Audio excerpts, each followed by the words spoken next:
conciencia es la capacidad que tengo yo de qué? De poder relacionarme con mi medio externo y con mi medio interno, ¿no? Eso es el estado de conciencia.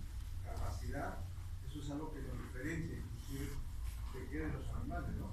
Desde el punto de vista del estado de poder identificar el medio externo a través de la integridad de ciertas estructuras anatómicas y desde el punto de vista neurológico. Entonces, hay dos componentes importantes en cuanto al estado de conciencia. Desde el punto de vista anatómico, ¿cuáles serán? El primer componente importante para que yo pueda, responder a una situación de estímulo externo o interno de forma adecuada, es decir, el contenido de la conciencia va a depender de qué? De la corteza cerebral, ¿no? Y ahí estamos hablando de todas las estructuras que atañen a la corteza. Pero eso no es todo. La información me tiene que llegar, ¿no? ¿Y por dónde me va a llegar la información? Me va a llegar por un sistema que se llama sistema reticular activador ascendente. ¿Se acuerdan cuando hicieron ustedes neuroanatomía? ¿No? Entonces, ¿qué cosa es el sistema reticular activador ascendente? Bueno, la neurología es un campo un poquito bien escabroso, ¿no? Peor aún si quieres hacer un examen bastante minucioso. Por eso que nosotros vamos a una evaluación general para el médico general, ¿no? Ya el especialista buscará cosas mucho más específicas. Y obviamente la neurología es tan amplia que se apoya desde la neurofisiología, la neurocirugía, la neuroquímica y una serie de cosas, y al final termina en neurofobia, ¿no? Todos le tenemos terror a la neurología y por eso es que a veces no se hace un examen neurológico básico, menos en específico, y es importante. ¿Por qué? Porque también es vida o muerte. También hay situaciones agudas y también hay situaciones crónicas que pueden comprometer el sistema neurológico. Finalmente, ¿qué cosa hay? Pueden haber alteraciones, digamos, múltiples causas de compromiso neurológico agudo o crónico, sobre todo los agudos. Es importante que nosotros podamos identificar qué cosa, un nivel de compromiso de conciencia, porque de eso va a depender el hecho de que yo actúe o no actúe, y de eso va a depender de que el paciente viva o queda con secuelas que pueden ser permanentes y a veces irreversibles. Por eso es que nosotros tenemos que tener una idea de cómo funciona nuestro sistema neurológico, ¿no? Y por eso les decía, hay porque los daños pueden ser vasculares, los daños pueden ser infecciosos, inflamatorios, pueden ser desde el punto de vista mecánicos, pueden ser electrolíticos, endocrinológicos, de todo lo que ustedes han visto, ¿no? Al final, la parte del sistema nervioso, sobre todo el sistema nervioso central, puede sufrir como consecuencia de todas estas complicaciones. Y para eso ya ustedes tienen estructurado, ¿no?, su valoración del examen neurológico. ¿Cómo está estructurada la valoración del examen neurológico? Así como ustedes tienen estructurado lo que es su historia clínica. Porque ¿cuál era el objetivo del curso? El objetivo del curso era hacer una buena historia clínica para poder plantear un buen diagnóstico sindrómico y ya con M1, con M2, poder definir una enfermedad. ¿Sí? Y hacer una buena historia clínica, ¿qué significa? Tener estructurado paso por paso y cumplirlas cada una. ¿Cuáles son las dos partes más importantes de la historia clínica? Decíamos, era la anamnesis y el examen físico. A veces 80% de la información está en la anamnesis, el 20 o menos en el examen físico para poder definir un diagnóstico sindrómico. Y cuando ustedes se acuerden, ya voy a hacer mi historia clínica, lo primero empiezo con filiación, empiezo con el actual, y voy avanzando y llego al examen físico y empiezo con inspección, con palpación, con percusión, con apuntación, dependiendo de dónde esté, igualito en el sistema, solo que el sistema neurológico es un poquito más específico, ¿no? Porque si es cierto, en cardiología, ¿cómo hace? Inspección y todas, ¿no? Palpación igual, auscultación, pero neurología es una situación sistémica, ¿no? una situación general. ¿Y cómo está estructurado? Ya han hecho ya alguna de sus clases, ¿no? La primera parte, no puedo empezar yo el examen neurológico por reflejos, ¿sí o no? No puedo empezar por sensibilidad, no puedo empezar por pares craneales, tengo que empezar primero por el examen de conocimiento y tengo que empezar luego, pasar quizás a la evaluación de pares craneales, motoros, de la evaluación motor, en fin, tengo que estructurar. Y estamos quizás por situaciones, como les digo, que no he entendido de ustedes, empezando por algo que debería haber sido la primera parte, la valoración del examen de conciencia. Entonces, para que haya una situación de conciencia, hay dos condiciones. Uno es el contenido, y el contenido está básicamente relacionado a la parte estructural. Les hago esta pequeña revisión porque ustedes dirían que tiene que ver ahorita la parte clínica, porque no es clase obviamente de neuroanatomía, no es clase de anatomía, no es clase de neurofisiología, pero sí es importante tener en cuenta para que sigan la indicación. Entonces, hablábamos del sistema reticular activador ascendente. ¿Qué cosa es? Es un conjunto de células nerviosas que van a comunicar de la zona más distal a la zona más central, es decir, a la corteza. ¿Cuáles son esas estructuras? Que tienen que comunicarse con la corteza para poder yo tener conciencia de lo que está pasando. Alguien por ahí dijo que el hipotálamo, otro podría decirme, podría ser la protuberancia, otro me podría ser el bulbo, otro me dirá la médula, otro me dirá el mesencéfalo, no, el otro me dirá el encéfalo, ¿no? Y el otro puede hablarme ya de una situación más específica y decirme los ganglios basales o el otro el núcleo níger. Una serie de estructuras anatómicas que tienen que estar íntegras. Porque si hay lesión en cualquiera de esas situaciones, ¿qué cosa va a haber? Compromiso de conciencia. Pero la parte del sistema reticular activador ascendente tiene que ver con el estado de vigilia. El hecho de que yo esté despierto. En cambio, corteza, habíamos dicho, ¿qué cosa es? Contenido de conciencia. Y el contenido de conciencia está en relación básicamente a ¿qué? A funciones mentales superiores, ¿no? Y ustedes ya conocen cuáles son las funciones mentales superiores, ¿no? Desde las más básicas, ¿no? ¿Cuál es la función mental superior más básica? La orientación, ¿no? Pero puede estar pues, la situación de la memoria, puede estar la situación del lenguaje, de la atención, de la emoción, de una serie de aspectos que son importantes que ahora vamos a revisar, pero tiene que haber una integridad. Entonces, a ver, yo les pregunto, ¿podré evaluar la conciencia cuando hay compromiso del estado de vigilia? ¿Sí o no? No. Hay una situación de rectoría, ¿no? De mayor a menor. La condición sine qua non para poder evaluar el estado de conciencia es que haya estado de vigilia, que el paciente esté despierto.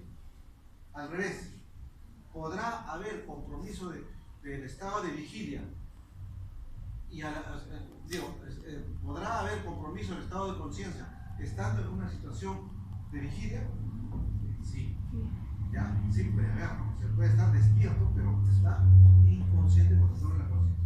Entonces, si está íntegro el sistema reticular activador ascendente y todas las estructuras y llega la información al cerebro, a la corteza, entonces el estado de conciencia debe ser normal y las respuestas deben estar de acorde a los estímulos, ¿no? Que pueden ser estímulos, como he dicho, externos.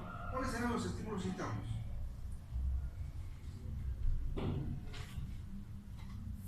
Por ejemplo, la actividad neurovegetativa, ¿será un estímulo interno? La actividad neurovegetativa es un estímulo interno. O sea, está trabajando, no somos conscientes aparentemente, pero no, está funcionando. Entonces, inclusive para darles una idea de qué cosas pueden cambiar, qué cosas pueden dar alteraciones, no solamente desde el punto de vista infecciosos, tóxicos, sino también estructurales, son cuando hay. Ustedes han escuchado hablar de la injuria neurológica, o sea, lesión neurológica, que puede ser, ¿no? Que puede dar una consecuencia de destrucción de la glía, de la neurona, ¿no? Y dar situaciones de respuestas clínicas irreversibles. Bien, solo antes de pasar ya a la parte de la valoración clínica de lo que es el estado de conciencia, ¿no? Porque la valoración del estado de conciencia puede ser por simplemente el interrogatorio, o puedo utilizar algunos artificios para poder graduar cómo se compromete el estado de conciencia. Para eso tienen que tener en cuenta, así como hay vigilia, ¿qué cosa hay? Hay sueño. Sueño y vigilia son estados fisiológicos normal del estado de conciencia, pero de ahí se puede venir alterando dependiendo de... En cambio, cuando yo pico, por ejemplo, lesiones o alteraciones a nivel del sistema reticular activador ascendente y la comunicación con los órganos a nivel estructural anatómico, puedo definir inclusive el nivel de lesión.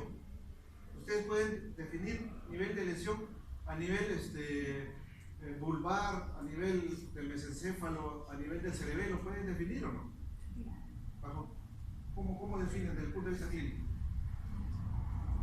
Valorando qué, pueden decir esto es protuberancia, esto es bulbo, esto es valorando ciertas situaciones, como por ejemplo, el tipo de respiración me puede orientar, la pupila me puede, los reflejos oculomotores, los reflejos vestibulares, ¿no?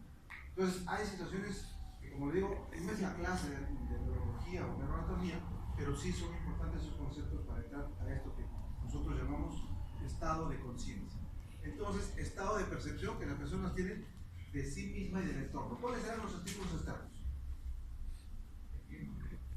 La temperatura, ¿no? Sobre todo nuestros 5 o 6 o 7 sentidos nos van a comunicar con el medio externo, ¿no? Y eso es importante. Entonces habrá estímulos químicos y habrá estímulos físicos que son importantes para poder yo valorar el estado de conciencia. Por eso dice función de integración cortical que permite al ser humano darse cuenta de su medio interno y externo y responder eficientemente a las necesidades.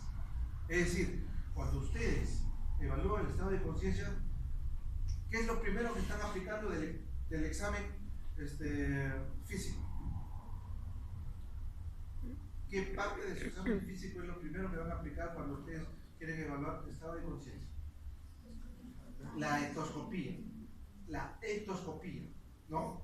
¿Por qué? Porque yo voy a ver cómo me mira, cómo habla, cómo me atiende, cómo se mueve, ¿no? Cómo se concentra, cómo... Entonces esos aspectos son importantes. Y por eso que les hablé de dos valoraciones, que son el contenido y, digamos, la parte que va a llevar la información hacia el contenido. O sea, el sistema reticular activador ascendente y la corteza cerebral. Son dos aspectos importantes que debemos de tener en cuenta. Y dentro de las funciones mentales superiores que yo voy a evaluar para ver su estado de conciencia, ¿no? Hay una que es la atención. Es decir, yo tengo que evaluar si mi paciente, obviamente primero si está despierto o no, y si tiene capacidad de concentración o de cooperación. Y eso es importante. Yo tengo que valorar en el momento del contacto con el paciente. Les decía, la etoscopía, para que puedan valorar qué cosa, estado de ánimo. El paciente puede estar ansioso, irritable, alegre, o puede decir que está agitado, que está en una situación de agitación psicomotriz, que está en una situación de nubilación, o que está en una situación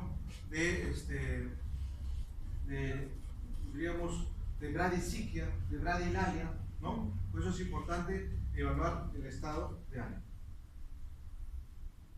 También hay que evaluar lo que es la memoria. Eso es otro aspecto importante, ¿no? La memoria retensiva, la memoria reciente o la memoria remota. Y esos artificios que uno puede utilizar. Dígitos, a ver, repita 1, 3, 5, ¿no? Una cosa tan simple como para ver la memoria inmediata. O reciente, cuando ya hago una situación mucho más compleja, ya en cuanto a palabras, ¿no? Y finalmente las remotas, ¿no? Las remotas en cuanto a meses o años. Sobre todo, sobre recuerdos en cuanto a la niñez, en cuanto a la juventud, dependiendo de la edad del paciente, ¿ya? Pero siempre hay que tener en cuenta qué cosa, el nivel cultural del paciente. Entonces, memoria. El otro aspecto es el cálculo aritmético, ¿no? La valoración de sumas o restas, igual, dependiendo del grado de conocimiento del paciente, yo puedo hacer las preguntas más complejas o simples, pero lo importante es que estoy valorando las funciones mentales superiores desde el punto de vista de la valoración del cálculo aritmético, del juicio o la abstracción, ¿no? Interpretación de refranes. Hay patologías estructurales, cerebrales, que pueden condicionar alteraciones en la interpretación de refranes. Una condición más que una enfermedad, por ejemplo, es el Asperger, ¿no? Ustedes han escuchado de los Asperger, ¿no? Son un espectro del autismo, ¿no? Entonces son jóvenes que tienen un trastorno en el desarrollo estructural cerebral. Entonces tienen condiciones para una cosa, pero no tienen condiciones para otra. Y ellos, por ejemplo, son los más inteligentes que existen, ¿no? En el mundo. Los Asperger son los más inteligentes, pero son los que más problemas tienen en socializar. O tener, si tú le dices al Asperger, perro que ladra no muerde, y nosotros sabemos qué significa perro que ladra no muerde, ¿qué significa perro? ¿Qué interpretación le das? Finalmente tú puedes hablar y hablar y hablar, al final eres pura palabra, al final no, eres objetivo, pura subjetivo. En cambio, el Asperger, ¿qué te dice? ¿Dónde está el perro? Yo no veo el perro, ¿no? Hay problemas en cuanto al juicio y la adaptación. En ese caso no es patológico, pero si un paciente tiene una intoxicación alcohólica o un paciente tiene una intoxicación por una sustancia tóxica, puede tener alteraciones en el juicio y la abstracción. Sobre todo los pacientes que tienen problemas psiquiátricos, ¿no? Los problemas de las psicopatías, ¿no? Agudas o crónicas, los pacientes que tienen trastorno degenerativo, como por ejemplo el Alzheimer, ¿no? Pueden tener problemas en cuanto al juicio y la abstracción. Y esto es lo que más nosotros empleamos en la práctica clínica, ¿no? El sentido de orientación. ¿Y qué es lo que preguntamos al paciente? ¿Cómo te llamas? ¿Dónde estás? ¿Qué día es hoy? ¿No? Para poder identificar si el paciente está orientado en tiempo, lugar o persona. Y es una valoración básica, ¿no? Podríamos empezar la valoración clínica con orientación. Ya no puedo, si tengo un paciente que tiene alteraciones en la orientación, probablemente voy a tener problemas en los otros ítems de la valoración clínica. También está el lenguaje, ¿no? Y eso es importante. En cuanto al lenguaje, pueden haber alteraciones del tipo motora, o pueden haber alteraciones del tipo cognitivo, ¿vio? Las famosas afasias, ¿no? Las famosas dislexias, apraxias, o inclusive las disartrias, ¿no? Alteraciones que pueden dar problemas en cuanto al lenguaje. Pero sobre todo, y les dije, ¿no? La bradisiquia, la bradilalia, ¿no? ¿Qué es la bradilalia? Y eso lo han hecho en los rinos, ¿no? Los pacientes, por ejemplo, que tienen problemas de hipotiroidismo, tienen bradisiquia y bradilalia. Pero los pacientes que tienen problemas cerebrosos también pueden tener bradisiquia, pero sobre todo bradilalia, ¿ya? Entonces, importante en cuanto al lenguaje, la comprensión es importante, la lectura, la escritura también nos va a orientar problemas desde el punto de vista de valoración del estado de conciencia. Y cuando hablábamos del lenguaje, es importante definir, ¿no? La disartria, ¿qué es? ¿Será un problema de estado de conciencia? No, no, porque es un problema de compromiso motor, ¿no? Compromiso motor. Probablemente no puede hablar bien, pero él está conectado adecuadamente con su medio. ¿Qué es la disprosia? La disprosia, alteración en la modulación, que a veces tampoco tiene que ver con el estado de conciencia. En cambio, la agrafia sí, ¿no? Puede acompañarse con alteraciones de estado de conciencia porque hay pérdida de la capacidad para escribir. La alexia igual, ¿no? Incapacidad para comprender el lenguaje escrito, o la afasia, que puede ser afasia sensorial o afasia motora, ¿ya? Pero sobre todo la afasia de tipo sensitivo, motora, es la que está relacionada con problemas de estado de conciencia. Y ahí lo que estamos viendo son las áreas que se afectan en los problemas del lenguaje, ¿no? Y acá está lo que les había hablado, ¿no? El estado de vigilia. Entonces, el estado de vigilia es el que nos va a dar, ¿qué cosa? Por eso decíamos, ¿no? Estímulo visual, auditivo, olfativo. Llega al sistema reticular activador y no, que se va hacia la corteza. Obviamente todos son bidireccionales, porque va a haber respuesta siempre, ¿no? Los núcleos talámicos también son parte, ¿no? Importante, y sobre todo la información sensorial. Esto en cuanto a propiocepción, o sea, sensibilidad profunda, ¿no? ¿Cuáles son los grados de alteración de la conciencia? Eso es otro aspecto, ¿no? Y ahí hay una situación no tan claro en cuanto a la valoración clínica o a la valoración en función ambiental, ¿no? Nosotros tenemos una valoración, diríamos, más orientadora desde el punto de vista de respuesta, es la famosa escala de Glasgow. Pero también hay otro sistema de valoración del estado de conciencia. ¿Cuál es? Partiendo de lo que es la somnolencia y vienen los estados de obnubilación o letargo, ¿no? Otro llaman estupor, luego viene el sopor, finalmente, ¿qué cosa viene? El coma. Y del coma puede evolucionar a una situación de estado vegetativo o puede evolucionar a una situación de estado de conciencia mínima, finalmente puede llegar a una situación de muerte cerebral. Todos esos eventos clínicos, ¿no? Patológicos obviamente, son estados o compromisos de conciencia. Entonces, yo puedo valorar bajo el sistema clínico. El sistema clínico básicamente es somnolencia, confusión o diríamos confusión o obnubilación, ¿no? Luego viene el estupor y luego viene el sopor. ¿Cómo podría diferenciar yo si el paciente solo está somnoliento y no está confuso? Desde el punto de vista clínico. Entonces, si el paciente está dormido, yo lo despierto, ¿qué tiene que tener? Respuesta coherente a su medio externo. Es decir, si yo le pregunto, ¿no? Si está haciendo frío, si está haciendo mucho calor, él va a responder coherentemente a ese estímulo. Pero si se despierta y no responde adecuadamente, me responde en una situación confusa, ¿yo de qué estaría hablando? ¿No? Pues está caracterizado por torpeza intelectual e incoherencia de ideas. O sea, no hay una respuesta adecuada. Entonces, cuidado, ¿no? No hay que confundir el somnoliento con el paciente que ya está en una situación confusa, ¿no? Y en este caso, sin alteración del estado de vigilia o con alteración del estado de vigilia. Cuando hay alteración del estado de vigilia, ya podemos estar hablando de la obnubilación, del delirio, del estupor o del coma.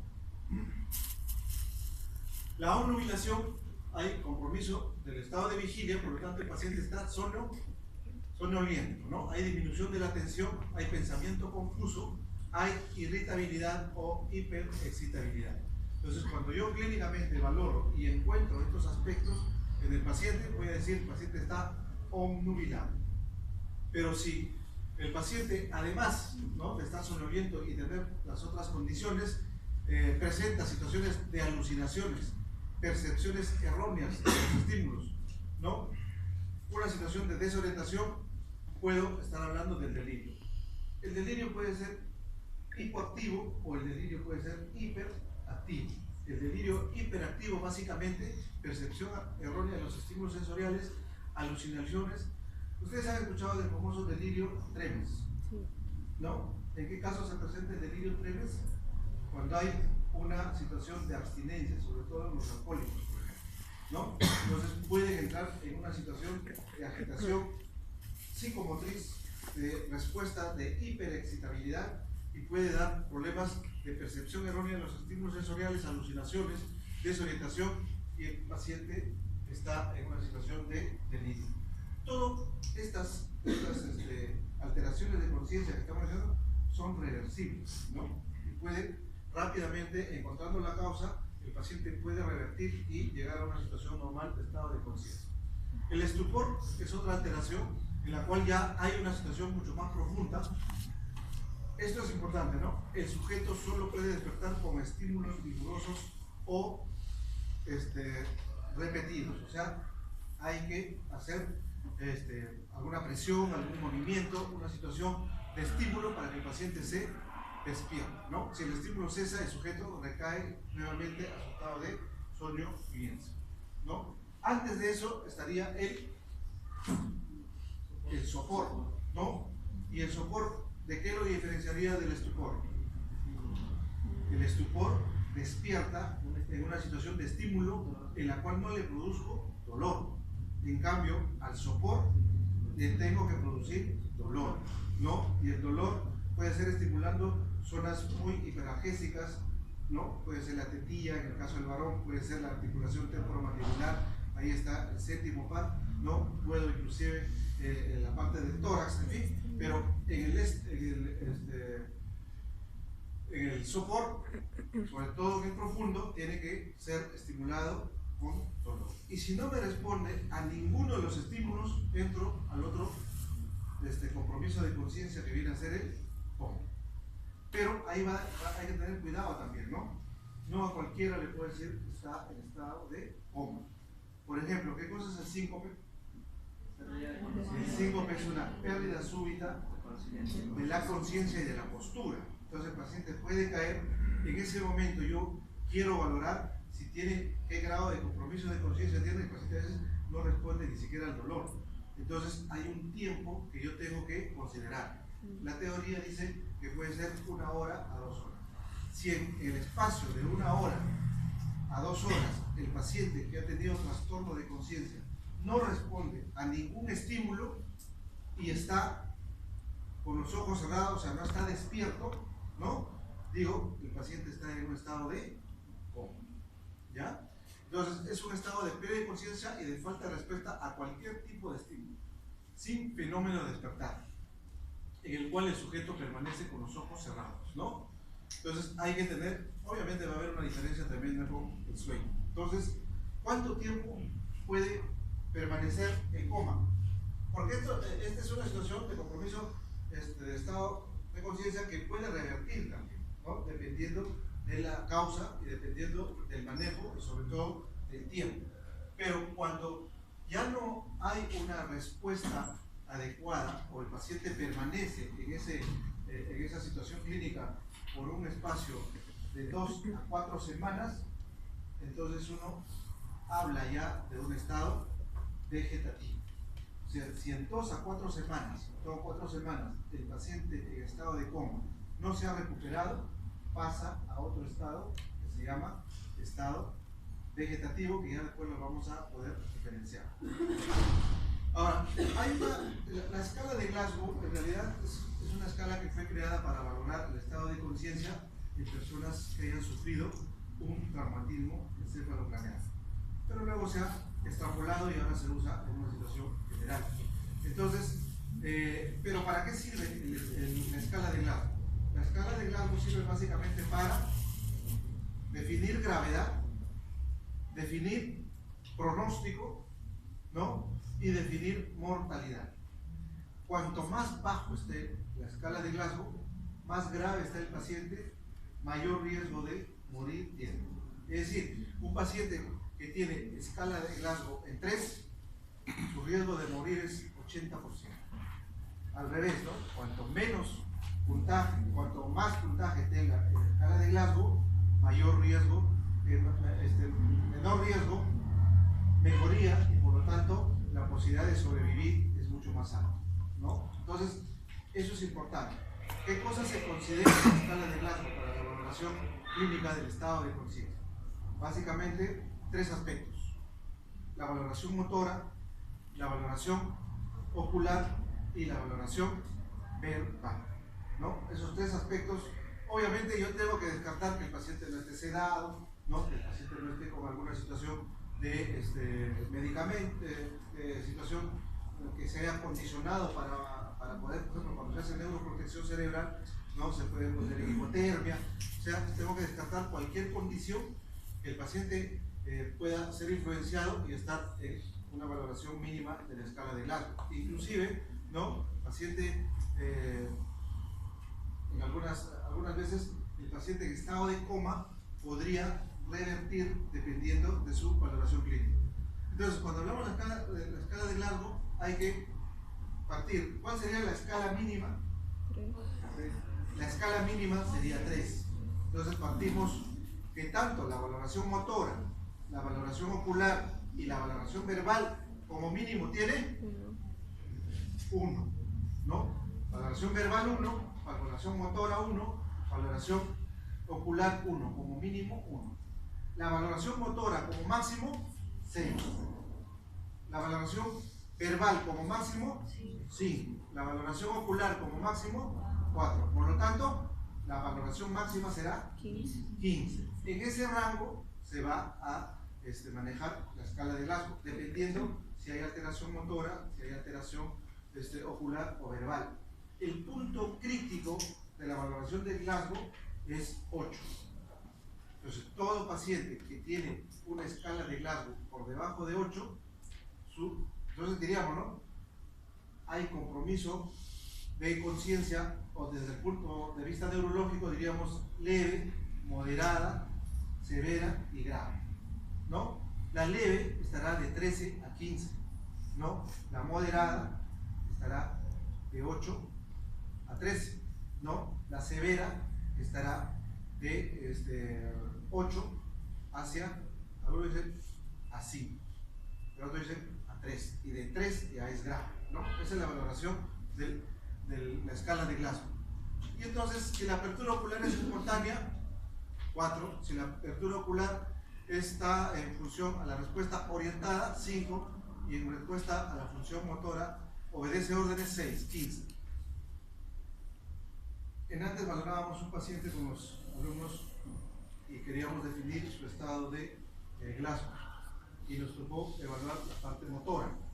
El paciente haya tenido el paciente tiene una hemiplegia directa en el cuerpo izquierdo, ¿no? Es un síndrome motor puro, ¿no? De primera neurona. Entonces tiene una hemiplegia. ¿Qué valor le pondrían al puntaje en el motor?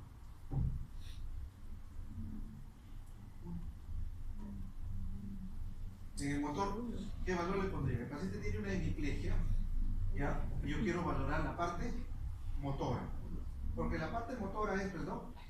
Si hay movimiento de forma espontánea, si hay localización del dolor, si rechaza el dolor, si está en una situación de flexión, si está en una situación de extensión y pronación, o simplemente no mueve nada, ¿no? Entonces, ¿qué le pondrían a este paciente? 1, 2, 6.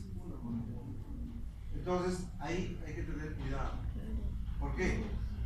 Porque la que tengo que valorar es la parte sana, no la parte enferma. En este caso, para la demostración del estado de conciencia como escala de Glasgow. El otro lado, ¿cómo va a estar? ¿No? Entonces, el paciente estaba lúcido, estaba consciente, tenía apertura verbal, apertura ocular espontánea y respondía coherentemente desde el punto de vista del interrogatorio. ¿Cuál sería su escala en este paciente? Su escala de Glasgow en general. 15, sí, porque el paciente está despierto, está consciente, está movilizando, pero hay que valorar el lado sano, ¿no? Eso hubiera sido una pregunta de examen, probablemente muchos se hubieran caído porque hubieran dado el valor a la parte comprometida. Entonces, la escala de Glasgow la tengo que valorar en ese orden, ¿ya? Localice el dolor, retire el dolor, o hay flexión o hay extensión, sobre todo, algunos lo que llaman, ¿no? La flexión es la decelebración y decorticación, y obviamente ausencia. Los estados de alteración aguda o crónica, ya hemos dicho, pueden ser agudas o crónicas. La demencia es una situación crónica, el mutismo cinético también, el estado vegetativo que ya les voy a mencionar ahora, y finalmente lo que es la muerte cerebral, ¿no?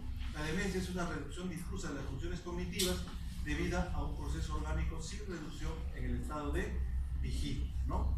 La demencia mayormente ya sea por situaciones vasculares o por situaciones de tipo estructurales, ¿no?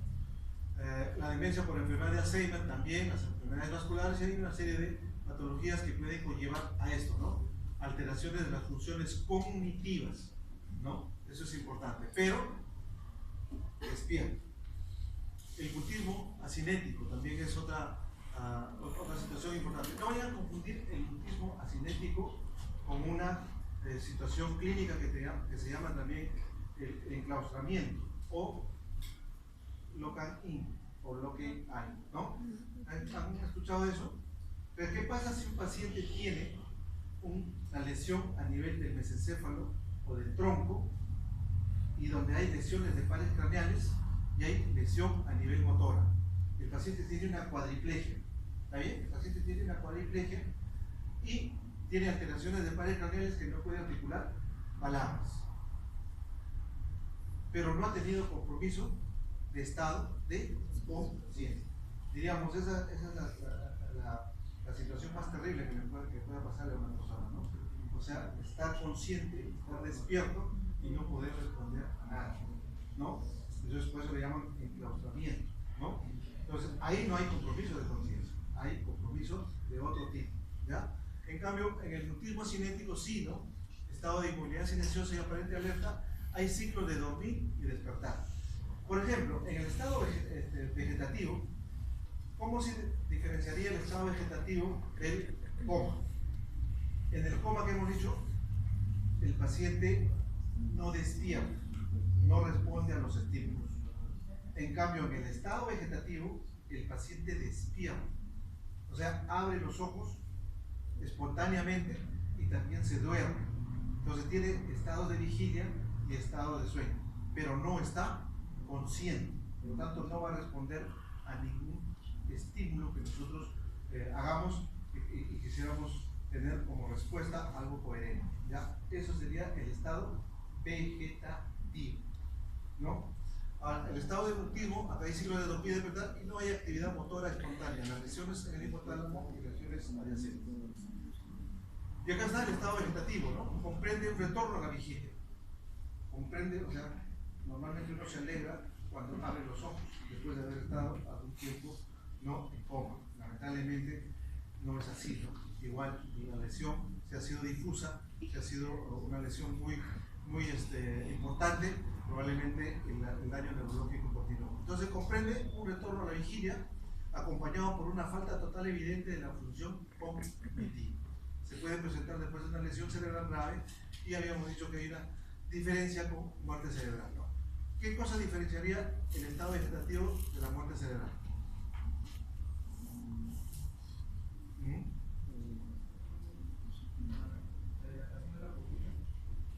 En el estado de muerte cerebral no hay, ¿qué cosa? No hay ninguna actividad de función de corteza cerebral. Por eso es que cuando se le hace el electrocardiograma, ¿cómo sale? El electroencefalograma isoeléctrico, o sea, no hay ninguna respuesta. Solo está funcionando, ¿qué cosa? La parte neurovegetativa. En cambio, aquí hay respuesta, ¿no?, con retorno a la vigilia. En la muerte cerebral no hay retorno a la vigilia. Pérdida irreversible de todas las funciones cerebrales, ¿no? Es pérdida irreversible de todas las funciones cerebrales, ¿ya? Solamente hay función de las respuestas a nivel neurovegetativo. Muy bien, entonces, estado de conciencia, ¿no?, en cuanto a su